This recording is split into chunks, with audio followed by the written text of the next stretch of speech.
باب معرفت، باب ذکر، باب شکر، باب رجا، باب اخلاص، باب اقتدا، باب دعا، باب اقتدا، یہ دروازے ہیں جنت کے، اور یہ سورہ مبارکہ الحمد کے ساتھ جڑے ہوئے ہیں۔ سورہ الحمد پڑھنے والوں کے لیے جنت کھلے گی۔ آج 4 محرم ہے، اس لیے بھی میں نے بات کو شروع اس لیے نہیں کیا کہ یہ ختم نہیں کر سکتا تھا میں 10 منٹ میں بھی، اور ایام پرسداری کے ہیں، گریہ وزاری کے ہیں، ایام عزاداری کے ہیں، تو بہت مختصر مصائب بھی نہیں ہونے چاہیے، کچھ دیر تو حضرت کی خدمت میں رہیں۔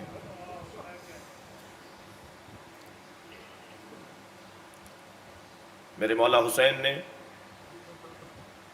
سجا سجا کر اہتمام کے ساتھ، انتہائی حکمت کے ساتھ، امامت کی اعلیٰ ترین کیفیت کے ساتھ کربلا بسائی ہے۔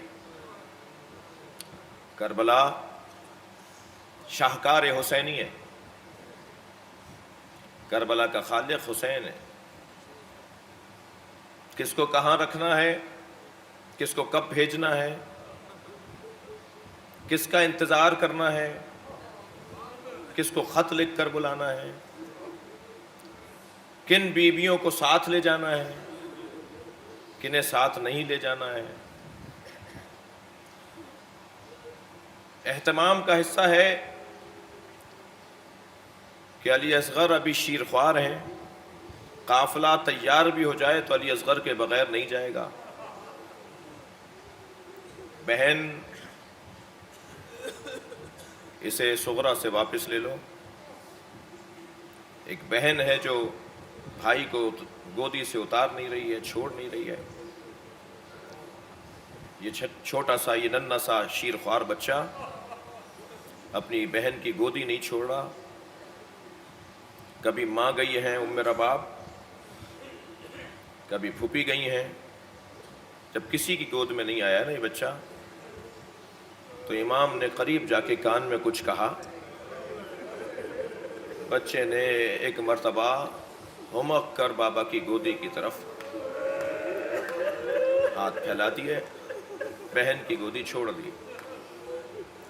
جناب ام سلمہ روک رہی ہیں، محمد حنفیہ فرما رہے ہیں کہ آپ ایسا کر لیجئے، عبداللہ ابن جعفر مشورے دے رہے ہیں، اور امام ہر ایک سے کہہ رہے ہیں کہ جو میں جانتا ہوں، جو میں دیکھ رہا ہوں، وہ تم نہیں دیکھ رہے۔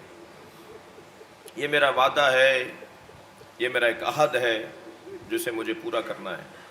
سجا رہے ہیں حسین ابن علی۔ یہ اتفاقاً مکے کے اندر تقریباً 5 مہینے نہیں رکے ہیں، طے شدہ تھا امام کا کہ مدینے سے مکہ جاؤں گا، حرم الہی میں بیت اللہ میں خود کو رکھوں گا، اور مرکز توحید سے اللہ کی وحدانیت کی بات ہوگی۔ اور پھر جب مکہ المکرمہ کو چھوڑ کے عراق کی طرف رخ کیا ہے، تو رستے میں اگر 2 سوار بھی کوئی جاتے ہوئے نظر آتے تھے نا، تو حسین ابن علی ان سے ملنے کی خواہش کرتے تھے۔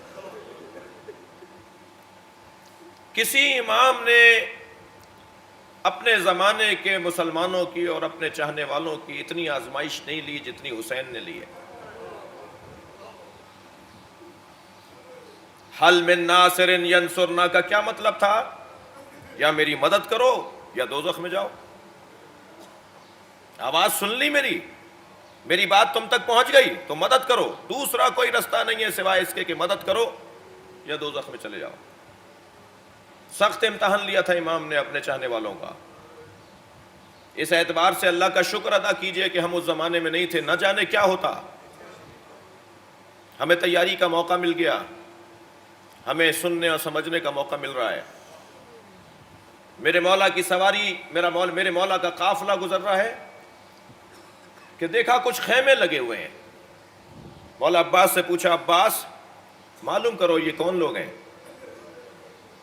حضرت نے معلوم کر کے بتایا، مولا یہ ایک صحابی ہیں، ان کا خانوادہ ہے اور ان کے کچھ احباب ان کے ساتھ ہیں، جن کا نام عبداللہ ابن حر جعفی ہے۔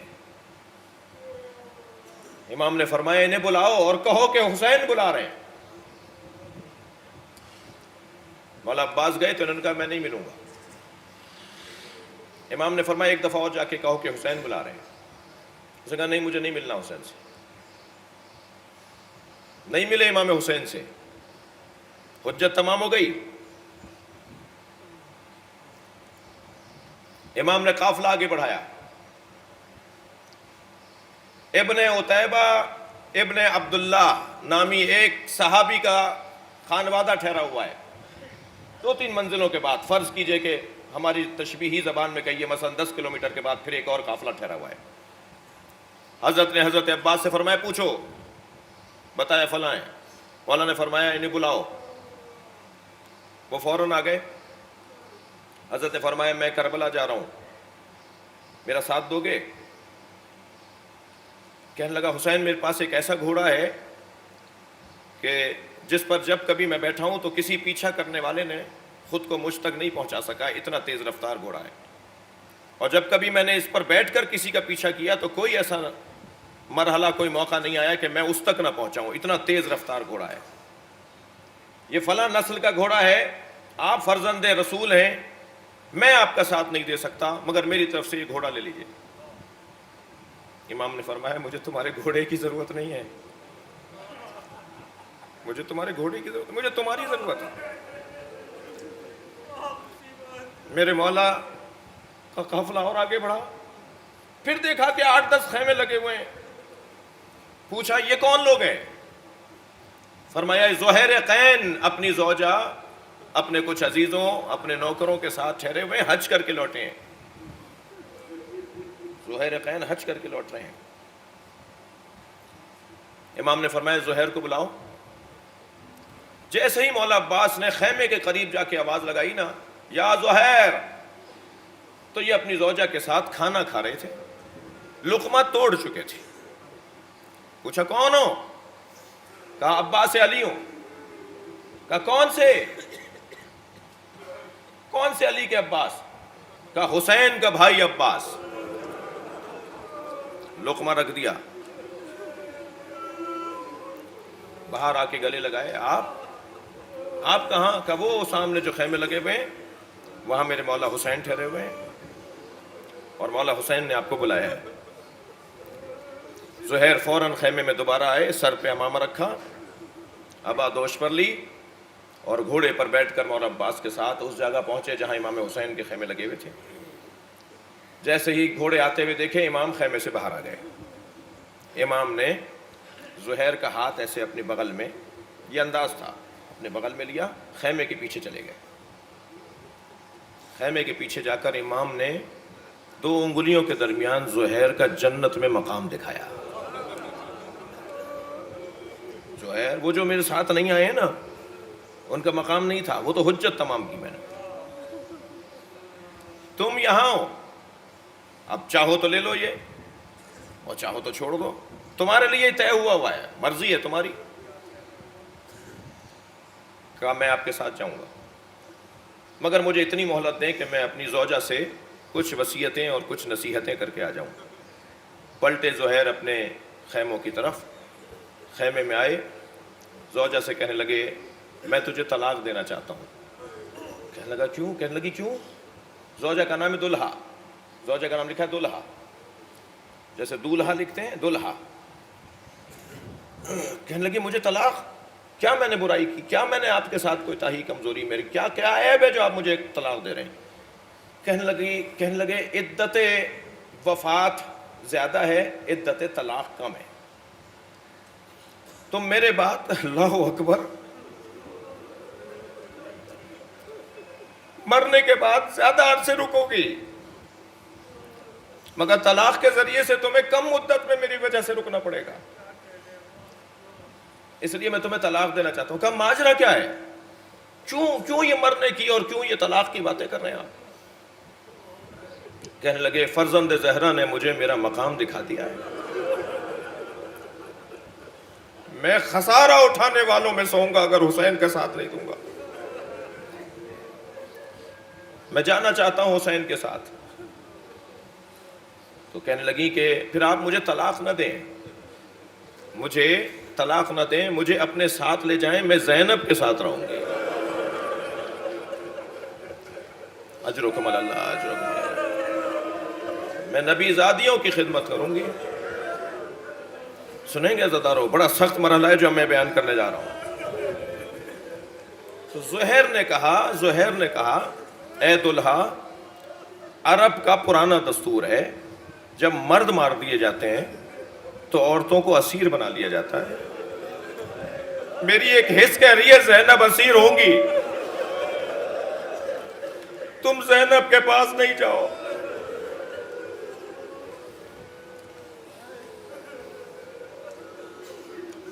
کیسے دلہا کو اپنی زوجہ کو آمادہ کیا, بی بی کے خیمے میں نہیں گئی ہے.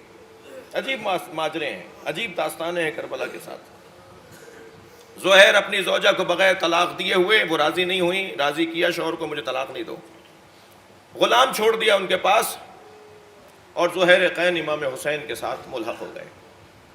کربلا کے میدان میں جن چند لوگوں پر امام فخر کیا کرتے تھے نا, ان میں ایک حبیب, ان میں ایک زہیر. اہل بیت میں عباس مولا کی کمر تھے, اور اصحاب میں زہیر اور حبیب مولا کے بازو تھے. فخر کرتے تھے حبیب ابن مظاہر پر امام حسین. جی زہیر قین, بھئی انہیں خط لکھ کر بلایا حبیب کو, انہیں ڈھونڈ کر لے کر آئے. یہ زہیر قین وہی ہیں کہ جب امام حسین نماز عصر ادا کر رہے تھے تو امام کی نماز کی حفاظت میں سعید ابن عبداللہ اور زہیر قین دونوں ڈھال اور تلواریں لے کر امام کے سامنے کھڑے ہو گئے تھے. آتے ہوئے تیروں کو ڈھال سے روکتے تھے, تلوار سے توڑتے تھے, یا اپنے بدن پہ لیتے تھے. ان دونوں کو بہت تیر لگے, البتہ سعید کو زیادہ زخم لگے, لہذا سعید وہیں شہید ہوئے ہیں. زہیر کو جو زخم لگے تھے اس کی مرہم پٹی کی گئی, ان کی تیمارداری کی گئی, اور پھر وہ میدان میں جا کے شہید ہوئے ہیں جنگ اور جہاد کرتے ہوئے. سعید کو جب بہت تیر لگ گئے اور برداشت کرتے رہے یہاں تک کہ میرے مولا نے سلام آخر کہا, تو جیسے ہی احساس ہوا نا کہ نماز مکمل ہو گئی ہے, پھر اوسان, پھر حوصلہ ان کا منقطع ہو گیا اور زمین پر گر گئے. زمین پر گرے تو حسین نے مصلی چھوڑ کر پہلا کام یہ کیا کہ سعید کا سر اپنی گود میں لیا. جیسے ہی سعید ابن عبداللہ کا سر حسین ابن علی کی آغوش میں آیا, اجرکم اللہ, 4 محرم ہے, اصحاب کا ذکر ہوتا ہے نا آج ہمارے ہاں. امام نے سعید کا جب سر اپنی آغوش میں لیا تو سعید نے سر ہٹا دیا. امام نے پھر اپنی آغوش میں لے لیا, پھر انہوں نے ہٹانا, آہستہ آہستہ ہٹانے لگے. تو امام نے دریافت کیا, پوچھا سعید تم اپنا سر کیوں ہٹاتے ہو؟ فرمانے لگے یہ شہزادوں کی جگہ ہے, یہ سکینہ کے بیٹھنے کی جگہ ہے. کہاں زانو حسین اور کہاں سعید کا سر. گفتگو کرتے کرتے ایک مرتبہ سعید مسکرانا شروع ہوئے. امام نے فرمایا سعید کیوں مسکرا رہے ہو؟ فرمایا مولا میرے سرہانے رسول اللہ آ گئے, مجھے جنت میں لے جانے کی بشارت دے رہے ہیں. پھر کچھ وصیتیں فرمائیں اور پھر سعید کی چہرے پر مسکراہٹ کے آثار, مسکرانے لگے. امام نے فرمایا سعید اب کیوں مسکرائے ہو؟ کہ مولا میرے سرہانے علی آ گئے ہیں. سنیں گے زدارو, سنیں گے, آپ رو رہے ہیں. کچھ دیر کے بعد آنکھوں سے آنسو ٹپکنا شروع ہوئے. امام نے پیشانی پہ ہاتھ رکھ کے فرمایا سعید تمہیں زخموں کی تکلیف ہو رہی ہے؟ تمہاری آنکھوں میں آنسو اس لیے آ رہے ہیں کہ تمہیں زخم بہت لگے؟ فرمان لگے نہیں مولا, میرے سرہانے فاطمہ زہرا آ گئی. اجرکم اللہ. مولا نے فرمایا سعید وصیتیں کرو. سعید نے وصیتیں کرنا شروع کی. اسی اثنا میں فرمایا حبیب کہاں ہے؟ حضرت حبیب ابن مظاہر کچھ عقب میں کھڑے ہوئے تھے. حبیب کو جلدی بلایا گیا. حبیب قریب آ کر بیٹھے. حبیب سے کہنے لگے حبیب اپنا کان میرے دہن کے قریب لے کر آؤ, جھک کر بیٹھو, حسین سننے نہ پائیں. کہیں ایسا نہ ہو میری آواز حسین کے کانوں تک, اپنا کان میرے منہ کے قریب لاؤ. حبیب جھک کر بیٹھ گئے, سننے لگے کیا کہہ رہے ہیں. تو کانپتی بھی آواز میں کہنے لگے حسین کو چھوڑ کے نہیں جانا, مولا میرا غریب ہوتا جا رہا ہے. اجرکم اللہ، اجرکم اللہ. خدا کسی غم میں نہ رلائے سوائے غم اہل بیت میں، ہمیں رونے رلانے والوں میں قرار دے. بڑے بڑے نامور لوگ ہیں صحابہ اصحاب حسینی میں. امام نے فخر کے ساتھ یہ کہا انی لا ارا اصحابا کا اصحابی، میں نے آج تک اپنے جیسے صحابی کسی کے صحابی نہیں دیکھے. عزیزو ان میں ایک نام، بس 2 جملے سن لیجئے، بہت دیر ہو گئی مجھے معاف کریں گے. ان میں ایک نام اس کا ہے کہ جس کے جنازے پر حسین نے مرثیہ پڑھا ہے، وہ ہے حبیب ابن مظاہر. حبیب نے، مختصر کر رہا ہوں، حبیب نے اپنی قربانی دے تو دی میدان کربلا میں جا کر، لیکن جب لاشے پر حسین پہنچے ہیں نا تو مرثیہ پڑھتے ہوئے آنکھوں میں آنسو بھر کے امام نے فرمایا یا اللہ میں حسین گواہی دیتا ہوں یہ ایک رات میں قرآن پڑھ لیتا تھا. یا اللہ یہ حافظ قرآن تھا، یہ عامل قرآن تھا. یا اللہ یہ میرا بچپن کا دوست تھا، میں نے اسے ہمیشہ عبادت الہیہ میں پایا ہے. عزادارو بیان تو مکمل ہو گیا، مگر مظلومیت امام سجاد بھی سنتے جائیے. جب یہ قافلہ کوفے سے گزرنے لگا، ایک ایک ظالم کے ہاتھ میں نیزے، نیزوں پر سر، شہداء کے سروں کو نیزوں کی انیوں پہ چڑھایا ہوا تھا. قاسم ابن حبیب ابن مطاہر، حضرت حبیب ابن مظاہر کا بیٹا قاسم جو کربلا میں شہید نہیں ہوا، بابا کے ساتھ نہیں آیا تھا، اس نے خولی سے بڑھ کر کہا یہ سر میرے بابا کا ہے، مجھے دے دے. خولی نے کہا مجھے دربار شام سے انعام ملنا ہے، میں کسی کو نہیں دے سکتا. کہا جو انعام وہاں ملے گا وہ میں دینے کو تیار ہوں. کہا نہیں، یہاں وہاں سر پہنچانے، گنتیاں ہوں گی سروں کی، میں نہیں دے سکتا. سنیں گے عزادارو، یہ قافلہ کچھ آگے بڑھا، ایک صحرا سے گزر رہا تھا. قاسم ابن حبیب نے اپنے 10 نوجوان دوستوں کے ہمراہ خولی پر حملہ کیا. سر حبیب ابن مظاہر لینے میں کامیاب ہوا اور اپنے دوستوں سے کہتا ہوا جا رہا تھا کہ جس کا جوان بیٹا زندہ ہو اس کے باپ کے سر کو نو کے نیزہ پر نہیں اٹھایا جاتا. یہ جملہ امام سجاد کے کانوں تک پہنچا. امام کا حال متغیر ہو گیا، بیڑیاں سنبھال کے بابا کے سر کے قریب آئے. بابا یہ سچ کہتا ہے، جوان اولاد کو یہ گوارا نہیں. الا لعنت اللہ سيعلم الذين ظلموا أي منقلب ينقلبون. یا اللہ ان آوازوں پر رحمت نازل فرما، رونے والوں کی توفیقات میں اضافہ فرما، امام زمانہ کے ظہور میں تعجیل فرما. یا حسین